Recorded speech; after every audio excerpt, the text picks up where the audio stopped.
شيء من الصيد تناله أيديكم ورماحكم ليعلم الله من يخافه بالغيب فمن اعتدى بعد ذلك فله عذاب أليم.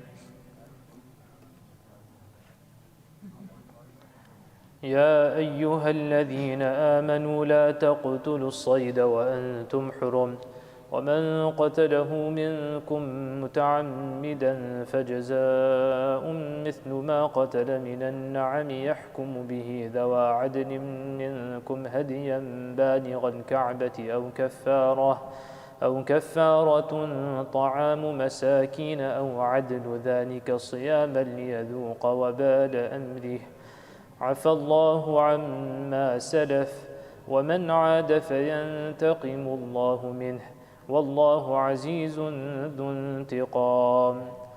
أحل لكم صيد البحر وطعامه متاعا لكم وللسيارة وحرم عليكم صيد البر ما دمتم حرما واتقوا الله الذي إليه تحشرون. صدق الله العظيم. Yesterday in the ayat were the prohibition of khamr, something which was enjoyed by the Arabs, and after that Allah subhanahu wa ta'ala counted his ni'mah, that he made things halal. One more time in which a person has to exercise restraint is at the time of Hajj.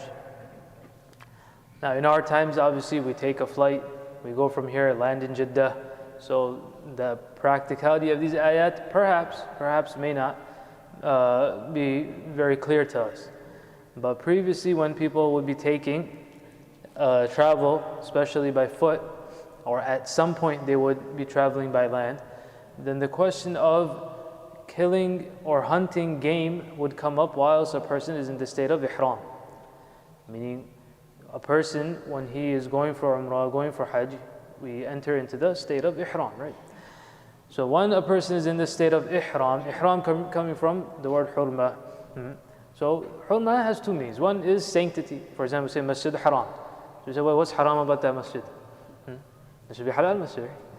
So yani sanctified. That's one idea. The other is prohibition. So when a person is in the state of ihram, we've made certain things haram upon ourselves. Wearing certain types of clothing has become haram.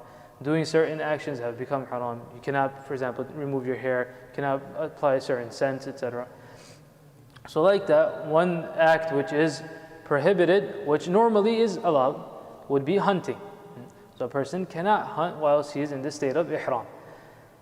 So again, when we're thinking about, a person may ask, well, okay, we won't hunt when we're on the plane.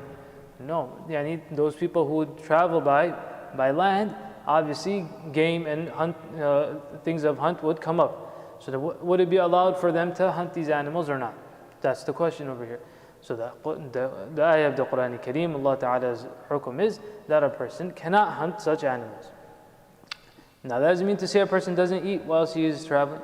So things which are not hunted, meaning domesticated animals, a person can slaughter even in the state of ihram. Whilst in the state of ihram, one can slaughter a domesticated animal, sheep, goats, camels, cows. These are all domesticated. However, non-domesticated, for example, can you hunt rabbits, deer? Would that be allowed or not? So this ayah is telling us that it is not permissible.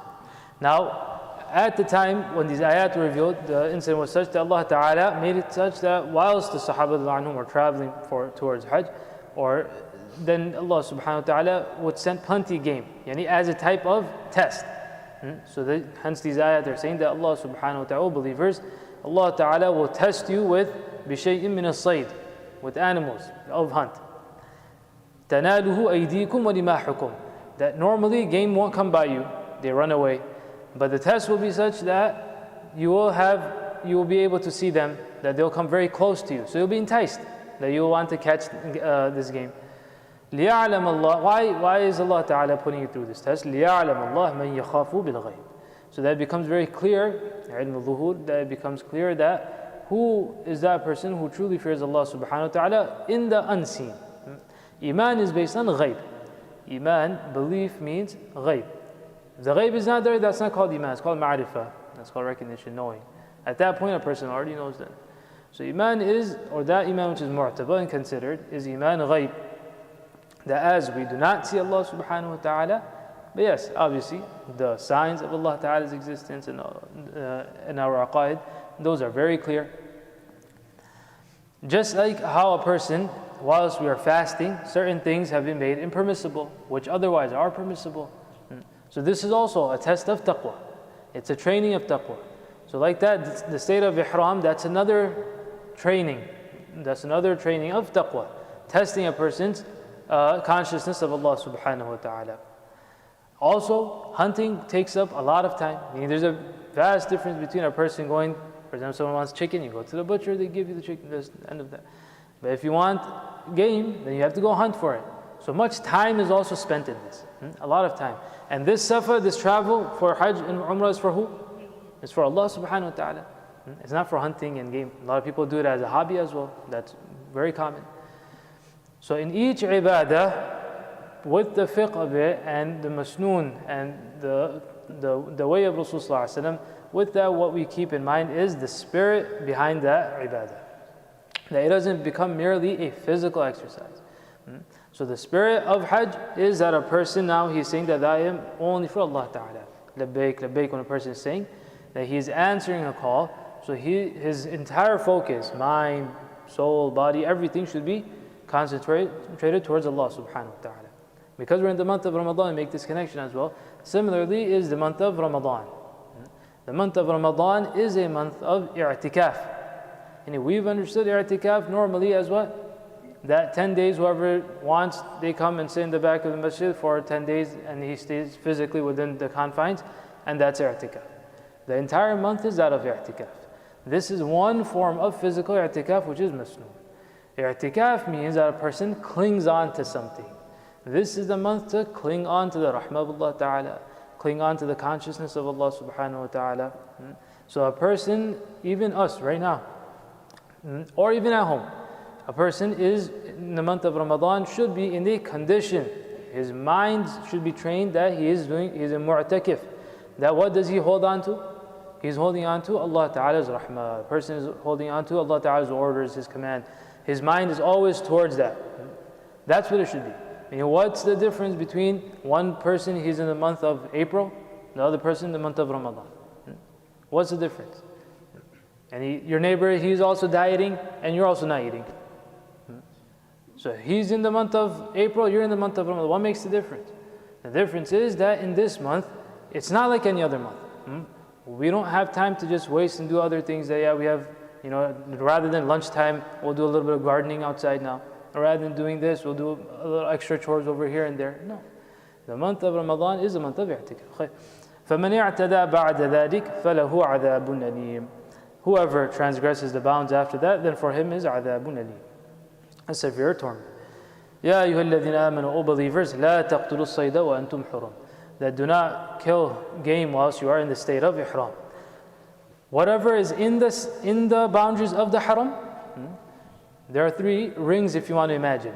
One is what's called afaq. Afaq means, or rather, starting closer from the Kaaba. So the first ring closest is the haram.